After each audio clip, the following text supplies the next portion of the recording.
श्री अजय जी एक बहुआयामी, दिव्य, सर्वप्रिय व्यक्तित्व।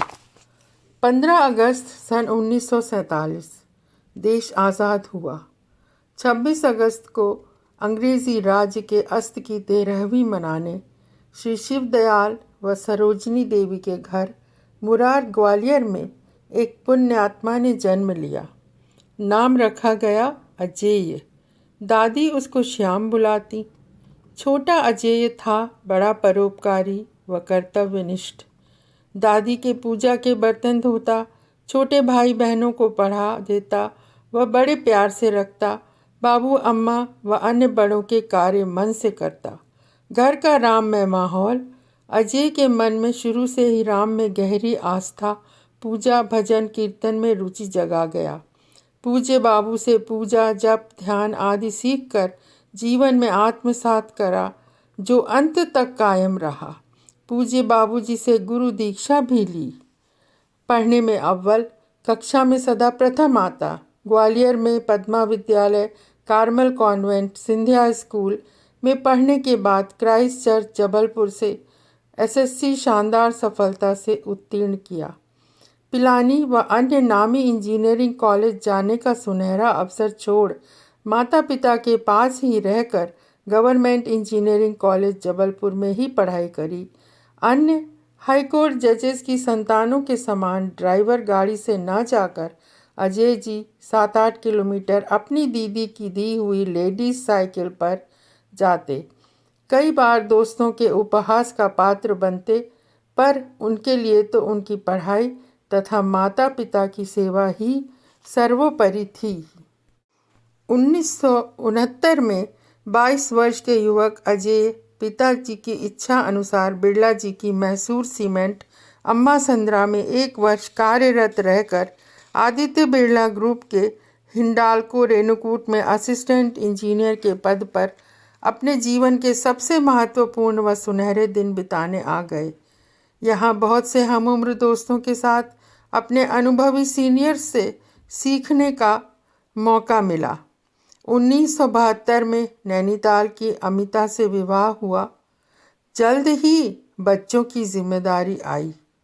जीवन अति मधुर परंतु जेट की स्पीड से चला। 1975 के प्रारंभ में 27 वर्ष की उम्र में बिरला जी ने एज मैनेजमेंट एग्जीक्यूटिव बहुत बड़ी जिम्मेदारी देकर समस्याग्रस्त रेणु सागर पावर में भेज दिया। अपनी कुशलता से वो अति शीघ्र समस्या की जड़ तक पहुंच गए और उनकी सलाह पर रेणु सागर में अनेक जन कल्याण के कार्य, जिनमें हनुमान मंदिर, क्लब के अंतर्गत ऑडिटोरियम, स्विमिंग पूल, विद्या मंदिर स्कूल बनना प्रारंभ हो गए। इस सब के फलस्वरूप कर्मचारियों में एक नई चेतना व उत्साह का संचार हुआ। उनके इस ह्यूमन कनेक्ट, इनोवेशन और प्रॉब्लम सॉल्विंग अप्रोच के कारण उन्हें अपने कार्य के अतिरिक्त विभिन्न विभाग चलाने और कम समय में सुधारने की चुनौतीपूर्ण जिम्मेदारियां कई बार सौंपी गईं। फिर वो चाहे गेस्ट हाउस या ट्रांसपोर्ट ही हो, या कोल हैंडलिंग प्लांट, या प्लांट ऑपरेशंस, या कोल प्रोक्योरमेंट फ्रॉम गवर्नमेंट जैसा कठिन कार्यभार हो, हर विभाग का कायाकल्प हो जाता था। वो एक तरह से हर मर्ज की दवा बन गए थे और 1998 तक उनकी पावर सेक्टर में देश में ही नहीं विश्व के 20 विशिष्ट पावर एक्सपर्ट में नाम हो गया था। उन्हें कई नामी कंपनियों से लीडिंग जॉब ऑफर्स मिल रहे थे। ऐसे में 1999 में उन्हें फैब्रिकेशन प्लांट रेणुकूट में जॉइंट प्रेसिडेंट का पद भार देकर बुला लिया गया और अपनी लॉयल्टी के कारण वो अन्य जॉब ऑफर्स ठुकराकर रेणुकूट चले गए। इस बिल्कुल नए काम में भी अपनी लगन, मेहनत व कार्यकुशलता से उन्होंने नए कीर्तिमान बनाए, जो लगभग 22 वर्ष तक कायम रहे। उनकी असाधारण प्रतिभा, मेहनत व लगन के फलस्वरूप उन्हें चेयरमैन्स आउटस्टैंडिंग लीडरशिप अवार्ड से नवाजा गया। इसके अंतर्गत उन्होंने 2003 में हार्वर्ड यूनिवर्सिटी से एडवांस मैनेजमेंट प्रोग्राम अन्य अनेक देशों की नामचीन हस्तियों के साथ किया और हार्वर्ड में सीखी विधाओं को रेणुकूट में आकर काम में भी लिया। 2007 में अवकाश प्राप्ति के बाद जब लोग स्लो डाउन करने लगते हैं, तब अजय जी ने अपना इंटरनेशनल कैरियर स्थापित किया। थाईलैंड की शुरुआत से ही नुकसानग्रस्त कंपनी अल्वा एल्यूमिनियम में गए और 2 साल में ही उसको रिवाइव कर प्रॉफिटेबल बना दिया। वहीं बैंकॉक में लिफ्ट में आकस्मिक मुलाकात हुई कुमार बाबू से।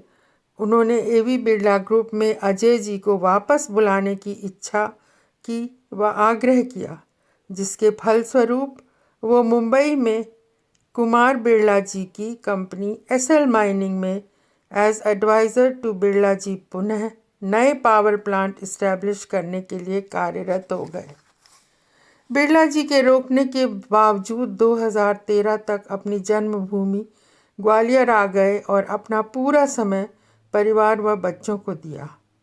साथ ही वो स्थानीय सेवा कार्य भी करते रहे व अन्य सोशल काम भी करते रहे। जीवन के आखिरी 5 वर्षों में आई शारीरिक व्यथा को उन्होंने एक योद्धा की तरह सामना किया।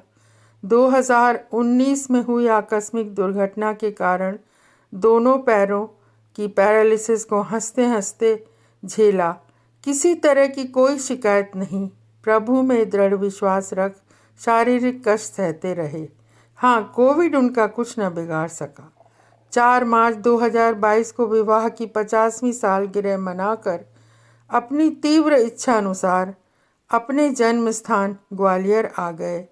वापस आने के 1 महीने के अंदर ही तीनों बेटियों से मिलने के बाद 3 अप्रैल को ब्राह्म मुहूर्त में नींद में ही उन्होंने ये नश्वर शरीर त्याग दिया। Ajay ji was fiercely loyal to his company, but above all, he was devoted to his people, to the welfare of the larger Renusagar and Renukut family. अपने जीवन के हर ऊंचाई पर उन्होंने अपने साथ अनेकों लोगों को उठाया, आगे बढ़ाया, चाहे वो उनकी टीम के लोग हों, वर्कर्स हों या ऑफिस स्टाफ हो। हर सहकर्मी से अपनेपन का भाव जोड़ना उनमें अद्वितीय गुण था। अपने निजी जीवन में छोटे से बड़े तक उनके अनोखे रिश्ते बन जाते, दोस्ती हो जाती। अपनी वाचन कला, गायन, हास परिहास आदि कलाओं से वो हर उत्सव, हर फंक्शन, हर गैदरिंग की जान बन जाते थे और छोटे बड़े सबको मंत्र मुग्ध कर देते थे। यही नहीं, मुश्किल की घड़ी में उन्होंने सदा आगे बढ़कर लोगों की सहायता करी। उनका साथ पाकर न जाने कितने लोगों ने अपना कठिन समय पार किया। कोई उनको बड़ा भाई, कोई गाइड या मेंटोर या कोई गुरु मानता और किसी के लिए तो वो भगवान का भेजा देवदूत भी बन गए। उनकी कमी मुझे व मेरे परिवार को तो हर क्षण महसूस होती है, परंतु मुझे विश्वास है कि उनके संपर्क में आया हर व्यक्ति उनकी कमी को महसूस करता है और वो उसकी यादों में रहते हैं। मित्रों, आज हम उन्हीं यादों द्वारा अजय जी को श्रद्धांजलि देने को एकत्रित हुए हैं। धन्यवाद।